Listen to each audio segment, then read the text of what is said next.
Cumprimento a todos que ouvirão essa programação e tudo é para a glória de Deus. Vamos aqui ficar na dispensação do Espírito, estejam em orações, e é isso. O que o Espírito nos mover, estamos à dispensação, à disposição dele. Com a palavra, o irmão Celes. Deus abençoe a todos os nossos irmãos, amigos, aqueles que vão assistir esse vídeo posteriormente. Graça e paz, que Deus possa abençoar a todos o espírito de sabedoria e revelação. Estamos aqui mais uma vez pela graça de Deus, que Deus possa tomar controle e trazer algo que venha realmente trazer consciência, né, revelação, que os olhos do entendimento possam ser iluminados para ver, né, a palavra de Deus. Deus os abençoe no nome preciosíssimo de Jesus. Amém. Eu extraí aqui um versículo, em Colossenses, capítulo 1, versículo 13. Se vocês estiverem ouvindo, e dá um sinalzinho aí com o dedo para mim, que está ouvindo, está compreendendo, para que eu possa prosseguir. Amém? Colossenses 1,13, e diz que Cristo nos tirou da potestade das trevas e nos transportou para o reino do Filho do seu amor. Por que é importante nós falarmos sobre isso? Porque na maioria das igrejas é colocado sobre as pessoas esse mérito de ter contribuído para a salvação. Esse pensamento arminiano, né, que a obra foi feita, agora depende de você acreditar ou não, né, na obra da salvação. Se você acreditar, então, e fizer a sua parte, isso vai acontecer. Mas nós sabemos que o reino de Deus, a obra da redenção, não é assim. Porque aqui Paulo está dizendo que Deus nos tirou da potestade das trevas. Foi ele que tirou. Não foi você que saiu. Não foi a sua escolha. Não foi as suas obras, a sua maneira, você decidiu, saiu. Não, não. Ele nos tirou da potestade, quer dizer, do poder, do domínio das trevas. E o que ele fez? Nos transportou para o reino do Filho do seu amor. Não foi você que foi. Né? Esse transporte aí não foi de avião, você não pagou a passagem, você não pagou a passagem de ônibus e nem pagou para viajar na espaçonave. Ele te transportou para o reino do Filho do seu amor. Eu vou deixar aqui, jogar a bola para o Moedas e ele joga de volta para mim. Moedas, vamos comentar isso aí. Ele ter nos tirado, né, da potestade das trevas, e os homens acham que nós é que saímos. Perfeitamente, irmão. A obra inteiramente dele, né? Como bem está escrito. E se percebe que o verbo está no passado, né?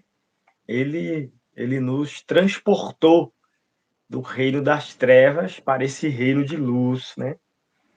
Eu volto para o irmão com uma pergunta nessa mesma sequência sobre o irmão desenvolve para a gente essa questão de ser dois pontos: o reino do Filho e, ao mesmo tempo, do amor também, né? Então, esse reino representa um governo, e uma certa pergunta dentro disso seria o que é o reino do Filho, né? O que é o reino do amor de Deus? O irmão discorra para a gente uma explanação sobre isso. Amém, exatamente. Você já pensou para aqueles que ainda estão aqui, Paulo está dizendo que ele já fez. Você citou bem a questão do verbo no passado. Ele nos tirou da potestade das trevas. Paulo estava escrevendo para crentes, né? Ali, essa carta aos Colossenses, né? Paulo estava escrevendo para eles. E não estava dizendo para eles que seria 2000 anos depois, ou que seria no futuro. Quantos estão esperando, irmão Edson, esse reino ainda? Dizendo que Jesus vai voltar fisicamente, vai lá para o monte, lá em Israel, literal, e o templo será reerguido de novo e tal. Irmãos, quanta cegueira espiritual! Fico encabulado com isso, irmão. Me fico assim, encabulado. Será que, porventura, nós vamos pegar... Deus vai levantar o velho templo que caiu em 70, do primeiro século? E Deus levanta o templo que Jesus disse que não ficaria pedra sobre pedra, que não fosse derrubada, então tem que voltar ao sacerdócio arônico de novo, segundo a ordem de Arão. Tem que voltar a fazer pão de novo, matar animais, oferecer sangue de animais. Você já pensou? E nós estamos na ordem, debaixo da ordem do ministério, da ordem de Melquisedeque. Meu Deus do céu, quanta cegueira quanto a isso. Então, ele nos tirou da potestade das trevas e nos transportou para o reino do Filho do seu amor. O que é treva? Antes de eu falar, de eu responder, vamos fazer uma base. O que é treva, biblicamente falando? É cegueira. As trevas, na escuridão densa da noite, você não enxerga nada. Você acorda, um dia eu acordei num quarto de hotel, não estava acostumado com o quarto, e estava uma escuridão tão grande que eu não lembrava para que lado que era a porta do banheiro. Você não enxerga nada, você fica... E essa cegueira, essa escuridão é em relação à palavra. É em relação à palavra. A pessoa pode estar dentro da igreja e estar nas trevas, porque não enxerga uma verdade tão simples como essa que nós estamos falando aqui agora. Ainda esperando para um futuro templo, derrubar lá o templo de Maomé, que é o local que é onde estava o templo de Salomão, e reerguer de novo. Eles falam do terceiro templo, né? Gente, o terceiro templo é Jesus, o terceiro tabernáculo é o cabeça do corpo dessa igreja, isso é espiritual. Então, o reino do Filho do seu amor é o reino de Deus. Jesus, quando começou o ministério, ele disse: arrependei-vos, porque é chegado o reino do céu. Então, esse reino, Paulo, não é comida e nem bebida, mas justiça, paz e gozo no Espírito Santo. Lá nos Hebreus ele já fala: temos recebido um reino que não pode ser abalado. E como é que fica essa condição dos que nós estamos esperando isso? O reino de amor, o governo do Espírito Santo. A palavra do Espírito é um, isso vivendo na sua alma, reproduzindo de novo Cristo novamente. Essa batalha, essa luta entre esse homem interior com esse exterior que se corrompe, que vai desvanecendo, que vai caindo, e ele não muda, ele é difícil, mas há um lá dentro que vive, que controla esse homem exterior, que se corrompe, que se envelhece. E esse reino, então, aí é onde Paulo diz: Cristo vive em mim. Aí está o reino. Gente, se Cristo não vive, irmão Edson, o que é isso? Como que pode ser um reino físico? O meu reino não é desse mundo. João está lá, no capítulo 18, versículo 36. Lucas 17, do verso 20 a seguir. O meu reino não vem com aparência exterior, não é ocular. Não é lugar, ele ali, não é um lugar. Está agora dentro de nós. Ele nos tirou das trevas, da escuridão denominacional, religiosa, de catequeses, de escolas bíblicas, de papagaios teológicos, sair repetindo uma coisa que aprendeu, que escutou, não tem revelação daquilo. Como pode a pessoa sair de uma escola dizendo isso? Está esperando para um futuro o reino vir, sendo que Paulo está dizendo que ele nos tirou. Tirou. Ele não está dizendo que vai tirar. Tirou da potestade das trevas. Não foi você que saiu, foi ele que tirou. E o reino de Deus é o Espírito Santo vivendo em nós. Agora o Espírito já sopra, né? Na sequência aqui me veio aqui essa ideia de que você não reina sem ter poder. Né? que poder é esse que recebemos para reinar, uma vez que ele nos tirou, nos resgatou? Qual é esse poder para, de fato, eu ser um certo rei com ele, como diz em Apocalipse, né? Nos fez sacerdotes, profetas e reis em seu sangue. Então, que poder é esse? Porque se eu não tenho Lembra poder, eu que não vou reinar nada. lembra quando Jesus foi levado para a cruz, aí no caminho da via dolorosa, subindo o morro acima, e foi crucificado. Ali os discípulos já haviam espalhado. Não tinha mais ninguém com ele. A igreja acabou ali. Porque, irmão, dentro dessa dimensão humana, tudo termina com a morte. A morte põe fim a qualquer projeto aqui nessa vida. Mas aí, quando Jesus aparece, ele faz uma coisa, ele sai a reunir os seus discípulos. E ele não aparece para os seus discípulos, um a um, depois lá, naquela sala onde eles estavam trancados ali, reunidos, ele chega, atravessa a parede e diz: paz seja convosco. Irmão, a igreja, isso, nós não estaríamos aqui hoje. Se Jesus não tivesse feito isso, Pedro havia voltou até a pescar. Quando Jesus vai atrás de Pedro, onde estava Pedro? Pescando. Não Guedes, que coisa! Olha só, Jesus tira ele lá do barco da pesca, você vai ser pescador de homem. Tudo acabou ali, Pedro volta a pescar. Aí ele reúne os discípulos, conversa com ele, provou a ressurreição dele para eles e tudo. Aí Jesus falou assim, ó, soprou sobre eles. Recebeu o Espírito Santo.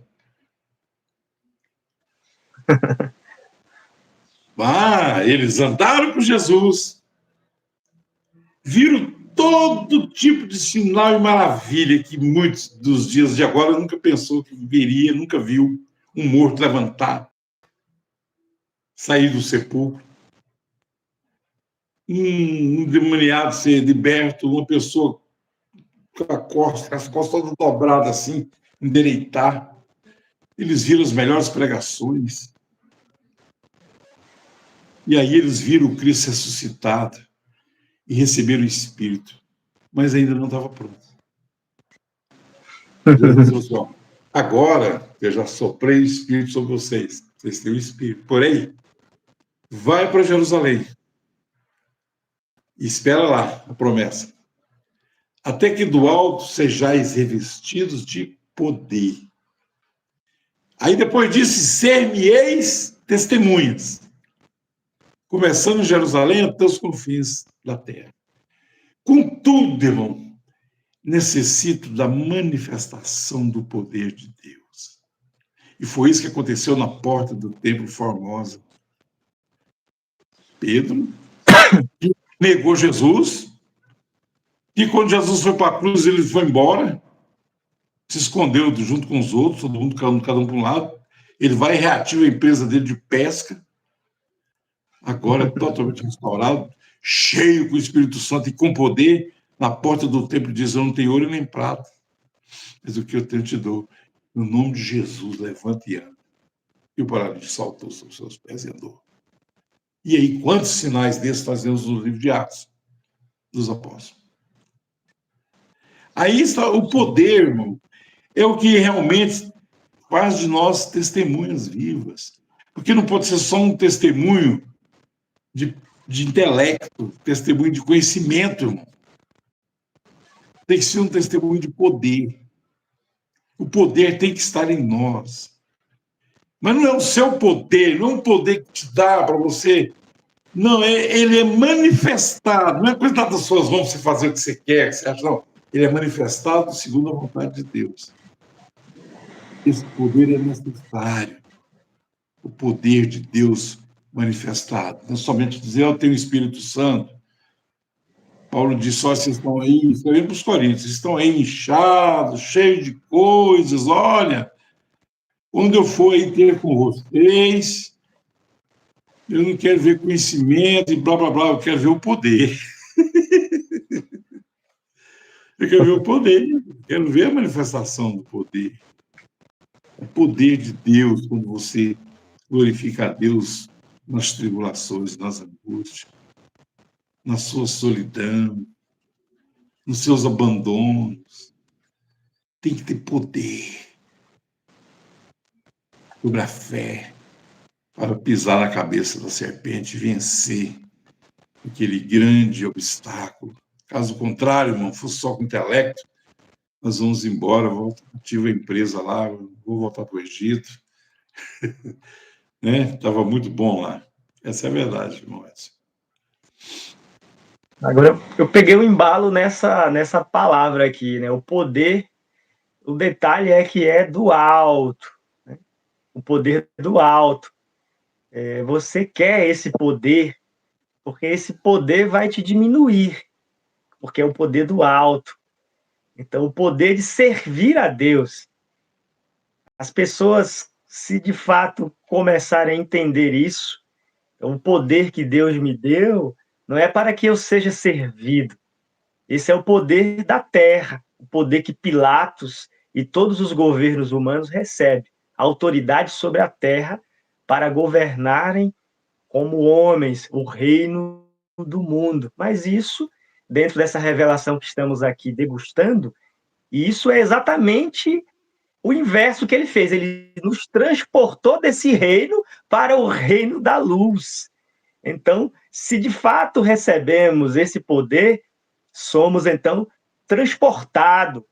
E aqui eu deixo a visão para o irmão Sérgio continuar a desenvolver, lembrando aqui de Moisés, que seria no seu dia o homem mais poderoso da terra.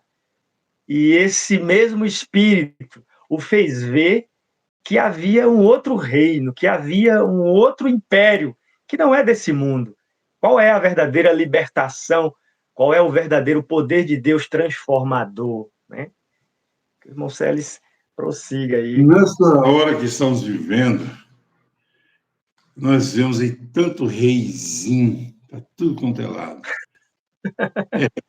Com a fazenda cheia de piscina, com helicóptero, com jatinho. O outro lá em Miami com um monte de mansões. O outro é dono de rede de televisão, não sei do quê. Jesus falou assim: o filho do homem não tem onde reclinar a cabeça.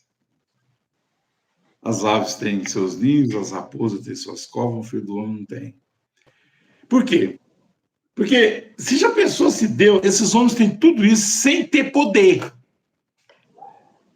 Tem o verdadeiro poder. Você já pensou, então, se esses homens recebessem esse poder que nós estamos falando? Aí eles seriam um dono realmente do mundo.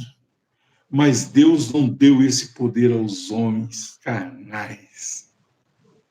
Ele nos transportou do reino das trevas, daí de onde esse povo está, para o reino do Filho de seu amor, para ser como Cristo. E para ser como Cristo, você tem que dizer, ele não tem onde reclinar a cabeça.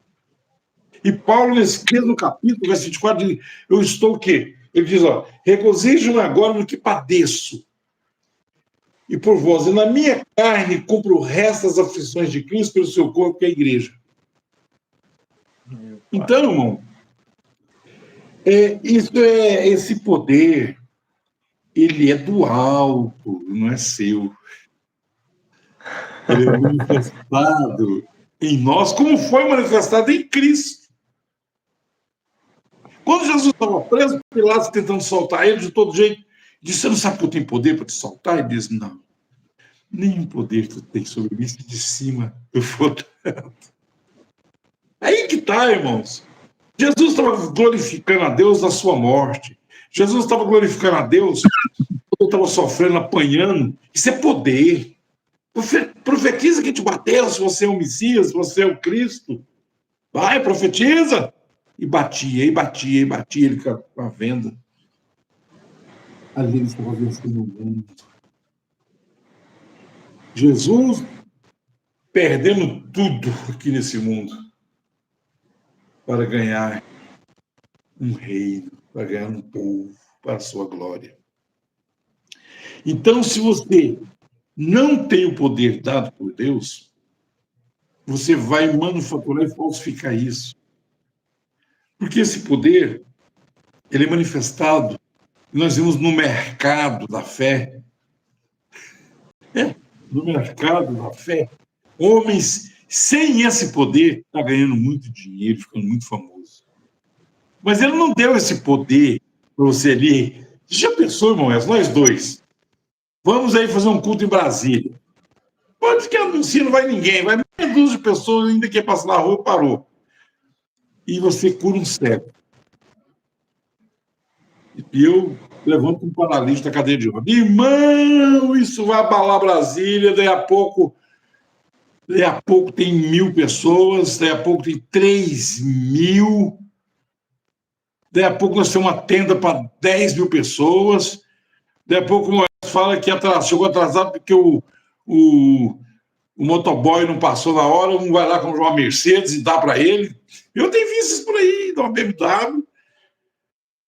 E daí a pouco está viajando de jatinho pelo mundo afora e orando por enfermo, e a sua fome e eu também. E aí a pouco nós temos uma igreja com 20, 30 mil membros. Dízimos gordos de 20, 30, 50, 100 mil dólares, sei lá, o real, seja o que for. Deus não dá o poder dele para isso, para fazer negócio. Isso é um poder que é manifestado. Nem Jesus saía orando por todo mundo. Ele diz que ele fazia tudo aquilo que o Pai mostrava para ele. Amém. Ele não tinha autoridade por ele próprio chegar. Ele chega lá junto do tanto de Betesda procurando um homem que Deus havia mostrado. E havia tantos lá. Ele olha um, não é, olha o outro, não é, olha o outro, não é, até que chegou. Quer explicação? O outro, mas Senhor, eu não posso nem levantar, como é que ninguém vai me jogar no tanque quando o anjo descer para agitar as águas? Como é que... E ele, estou te perguntando se você quer ficar são. Quero. Então, ó, levanta discretamente e anda. Se a pessoa, se Jesus fosse vender isso, compartilhar isso com a Anás e Caifás, fosse lá puxar saco de Anás e Caifás, fazer parte do ministério deles, você já pensou? E eles fossem ganhar dinheiro com isso, e muita liderança, Roma ia abalar, ficar, meu Deus, e agora? Como é que vamos fazer? Esse povo poderoso lá? Não, esse poder é para a glória de Deus, não para a glória dos homens, não para os homens ganhar dinheiro, como eu falei, no mercado da fé, isso está muito explorado e tem muita gente rica e boa aqui nessa terra, mas o Filho do Homem continua do mesmo jeito, não tem onde reclinar a cabeça, não tem ninguém para ajudar, nem com a gasolina, às vezes, para ir de um lugar para outro, nem para comprar um celular novo, para fazer uma transmissão. Não acha ninguém. As raposas têm suas covas. As aves do céu têm ninhos, mas o Filho do Homem, vem Paulo dizendo, regozijo-me agora no que padeço por vós e cumpro no meu corpo o resto das aflições de Cristo.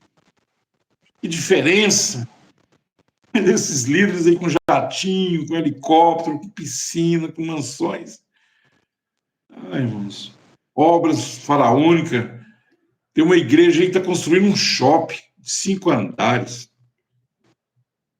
Você vê para todo lado, afora, competição, dizendo que Jesus vai voltar, mas construindo templos faraônicos, comprando carros luxuosos. Meu Deus. O objetivo não é ofender ninguém. Eu estou falando em termos espirituais. Quem tem ouvidos, ouça. Se nós temos a palavra, não precisamos ficar atirando pedra nisso, que não vai adiantar, não vai mudar. Mas Deus não dá, não aluga, não empresta o poder dele, ele manifesta através do seu corpo, que é a igreja. E eu ouso a dizer, irmão, baseado no livro de Atos, começa ali, capítulo 2 de Atos, o Espírito Santo desce, esse poder do alto.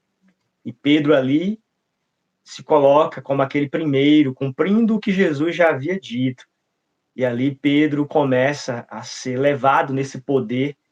E então, como o irmão está bem aqui explanando, pessoas começam a se ajuntar, porque estão vendo esse mover. E ali você vai, Atos 2, Atos 3, 4, 5, 6. E ali vai dizer que muitos sacerdotes começaram a abraçar a fé. Mas aonde é que eu quero chegar e dizer? Pedro, não estou falando contra o homem Pedro, mas o que eu quero dizer é que você olhando dessa forma panorâmica sobre o que aconteceu ali em Atos, você vê que começou a ficar gostoso o conforto oferecido pelo sistema judaico.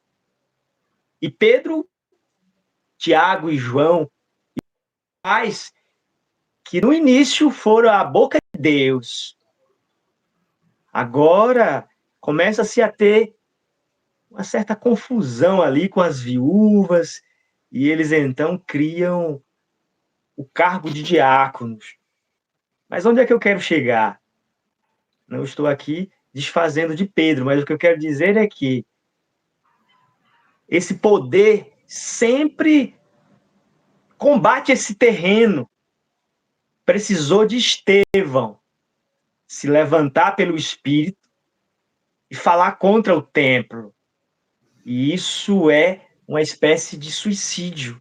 É uma espécie de matar sua própria reputação. Os entendedores entenderão essa minha linguagem.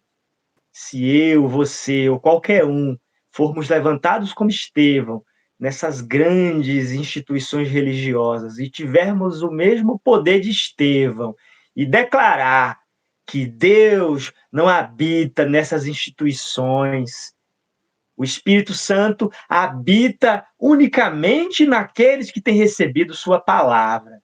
Automaticamente, esses sacerdotes farão como fizeram com Estevão, vão tapar os ouvidos, fechar os olhos e nos apedrejar. O Espírito de Cristo está sempre fazendo as mesmas coisas e o mundo fazendo a mesma reação. Então, são reinos opostos.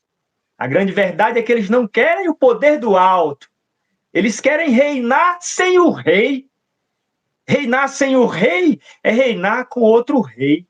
O pecado e a morte. O fim deles está declarado por eles mesmos. Mas nós, apesar das aflições, estamos satisfeitos. Não estamos aqui buscando likes ou quantidades. Não estamos aqui lamentando, mas estamos aqui expressando esse evangelho puro que leva você a ter poder. Poder, uma convicção como Pedro teve de se levantar pelo próprio poder de Deus e então andar, não atraído pelas coisas que são terrenas, mas por essas celestiais que está em Cristo. Amém. Isso é. A igreja não perdeu o poder, ela foi usurpado o poder pela falsa vinha. Ela usurpou esse poder e perseguiu a igreja verdadeira. Porque eu vi um vídeo de um irmão lá dos Estados Unidos, ele falou, irmãos, vamos para o culto agora da igreja. E o culto, eles foram para lá, eu ia numa casa, uns 30, 40 pessoas, cantaram, oraram, louvaram a Deus. E um se levantou e pregou a palavra de Deus há uns 15, 20 minutos. Depois eles louvaram, depois eles colocaram a comida na mesa e foram comer. Comeram. Eu apreciando aquilo, porque a igreja do primeiro século não tem nada a ver com essa igreja da agora. Eles estavam todos juntos em união. Eles tinham o quinto de Efésios, tinha pastores, tinha evangelistas, mestres, doutores, pastores, né, apóstolos. A igreja tinha. E ela se reunia sobre o poder e o governo do Espírito Santo. Até que a falsa igreja pulou na frente e usurpou esse poder sobre o povo. É como nós vemos a política, né? Tanto a do Brasil quanto a de qualquer país do mundo. É um poder do governo que não trabalha, que não produz nada, que só arrecada dinheiro para gastar à toa e o arroxo sobre o povo. E não brinca não, que eles têm lá 3 poderes, né? E aí tem o poder judiciário, qualquer coisa ele vai te jogar na cadeia, e tem a polícia para cumprir as ordens. Então, vemos a igreja do terceiro século, quando ela caiu ali, um grande laço que Constantino fez, tivemos uma igreja que uniu com Roma, o Estado romano, e passou a exercer um poder demoníaco sobre o povo. Mas nós temos recebido um reino, diz Paulo, que não pode ser abalado. Esse reino das trevas nunca pôde impedir que o reino do Filho de seu amor operasse. Porque ele é no coração do homem. Ele não está na organização sobre os homens, ele está no homem. Está dentro de mim, está dentro de você. Não tem inquisição, não tem papa fulano, não tem bispo ciclano, não tem igreja parede, não tem nada. É individual. Então, esse poder, nós somos transportados de um outro poder, é engraçado. É de um poder para o outro. Potestades, poder das trevas, para o reino do Filho do seu amor. Você simplesmente sai de um reino para outro. Só que esse outro, qual que é a constituição dele? Ele não é comida nem bebida.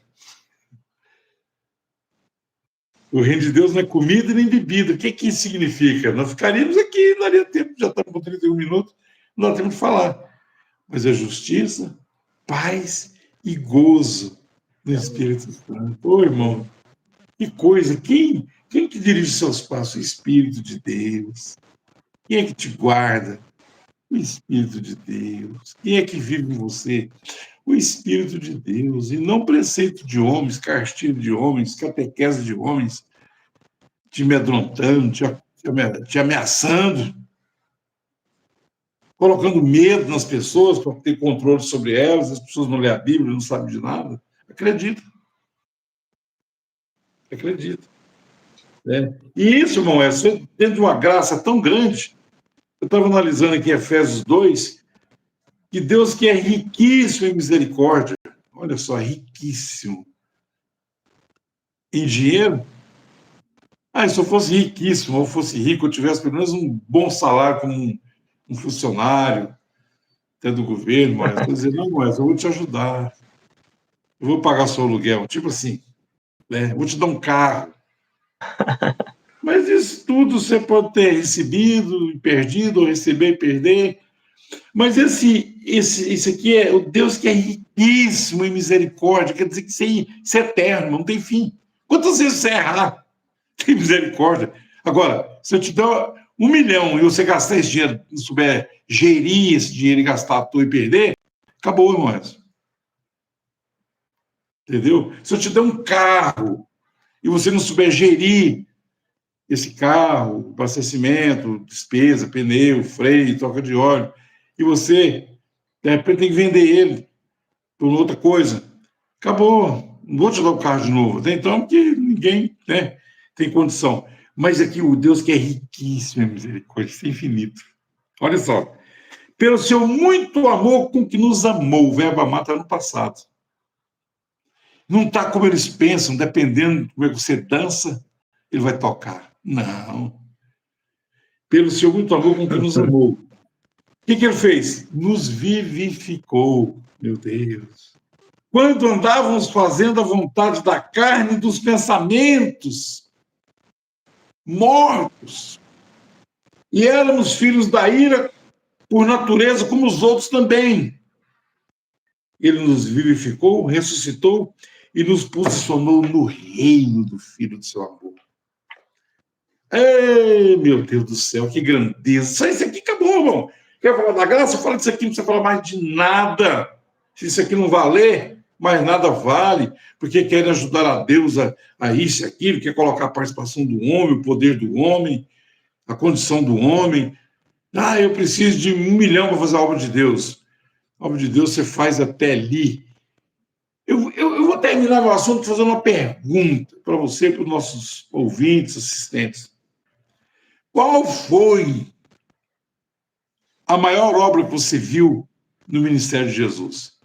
Pode citar, irmão. Eu não estou fazendo uma pergunta para você para te colocar, não. Nós somos parceiros aqui. Eu estou fazendo uma pergunta para poder te colocar, igual muita gente faz pergunta capciosa, né? E já sabe a resposta, te faz essa pergunta para te meter a faca depois. Não é isso, não. Nós estamos aqui. Mas vamos aqui, que eu sei que todos têm pergunta e vamos fazer. Qual é a maior obra que você viu no Ministério de Jesus? Fala para mim, assim, resumidamente, foi isso. Ah, foi a ressurreição de Lázaro. Ah, foi a viúva. Pode falar para mim. Foi a morte de si mesmo, né? A morte dele próprio. Essa foi a Poderíamos dizer obra. muitas coisas. A morte dele, podemos dizer que foi a ressurreição de Lázaro, a filha lá, tantos milagres, né? Foi água e vinho. Mas eu vou falar uma que, para mim, está acima de todas. Os homens pensam que precisa de dinheiro para fazer a obra de Deus. E um constrói uma catedral, o outro constrói outra maior. E cada um de um jeitinho, cada um buscando o efeito manada. Quando tem muita gente, a tendência é aumentar. Quando Jesus estava naquela situação que não valia mais nada, os discípulos haviam ido embora. Todo mundo deixou. Jesus fracassou, agora pregado numa cruz no meio de dois ladrões. Na ânsia da morte, coração já parado, não tinha reputação, não tinha nada que atraía. A primeira fase do ministério era 3 mil, 5 mil, transformar água em vinho, multiplica os pães, esse homem, cadê ele? Foi lá para trás, vamos atrás dele. Onde ele tinha 2 mil, tinha 3 mil, sinais e maravilhas. Quando ele profetizou, já deu 70 andava mais com ele. Mas agora não tinha nem 70, não tinha mais ninguém. Ele está na cruz, pregado, cansado, coração querendo parar, sem fôlego, e os ladrões também. E aí vem o crente falso, né? O crente da agora. Se você é o Cristo, salva a ti mesmo, a nós também. Desce essa cruz e salva a nossa vida. Crentes falsos, pondo Deus à prova. E louvando ele, dizendo, ele vai quebrar a porta, ele vai abrir o mar, ele vai para você poder passar. Gostoso, só pensa. Multidão. Salva-te a ti e a nós também. Aí o outro, ei, você não teme a Deus, não? Nós dois somos homicidas, nem nada fez para estar aqui conosco. E Jesus ali já nas últimas, e o ladrão também. Ele, Senhor, lembra-te de mim quando entrares no teu reino. A improbabilidade da graça. Não tinha ninguém mais para crer nele, todo mundo saiu, todo mundo está derrotado, está preso, está morrendo, foi condenado como malfeitor. E aparece alguém para dizer, tem misericórdia de mim, lembra-te de mim quando entrares no teu reino. Filho, hoje mesmo estarás comigo no paraíso. E logo expirou. Disse, está pago, ela está aí. Nas tuas mãos entrego o meu espírito. E o outro deve ter dado o último, isso parou também o coração de bater e acabou. Um abrir e fechar de olho. Ali estava um homem que foi levado para o reino do seu amor. Não teve tempo de fazer, de estudar a Bíblia, não leu Bíblia, não batizou. Teve tempo de ouvir nada, teve tempo de passar pelos processos de novo nascimento, crescimento, receber isso e daquilo. Não, Deus chutou o balde e disse, hoje mesmo estarás comigo. Olha isso, meu Deus do céu. Para meu maior sinal de todos que ele fez, que ninguém nem viu isso. O ladrão, o zombador, estava repetindo aquilo que ouviu dos soldados. Os soldados batiam nele, covardemente, bando de covardes. E dizia, você é o rei dos judeus? E que a cara risada, e batia. Profetiza então que te bateu. Se tu és o Cristo, desce dessa cruz e salva nós também. Crente falso, representando a fé falsa dos crentes que só usam Jesus para pedir as coisas. Deus prova a fé, irmão. Às vezes você pensa que ganhou um negócio e não ganhou. Prova. Não para que ele te conhece, mas para você mesmo, provando. Deixa eu provar ele aqui. Vou dar um negócio para ele, mas de repente ele não ganhou. Foi pegar, não conseguiu. Prova. Oh, meu Deus do céu, lembra-te de mim. E aí? Ele lembra, é agora. Depois, não é agora. Não é amanhã, não, é hoje mesmo. Deus abençoe a todos. O qual nos tirou da potestade das trevas e nos transportou para o reino do Filho de seu amor, da cruz para o paraíso.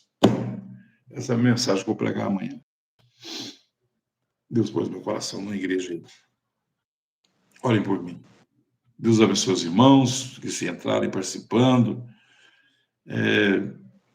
Irmã Patrícia sempre estão aí, né? Tem um outro lá que eu não identifiquei, Pai do Senhor Jesus Cristo, irmãos. Comentei exatamente isso com um irmão ontem, tá vendo? Que coisa mais maravilhosa. Deus abençoe todos os irmãos que verá esse vídeo. Tá com 41 minutos. Passo aqui para o Moés fazer as apreciações finais e o encerramento. Em nome de Jesus, amém.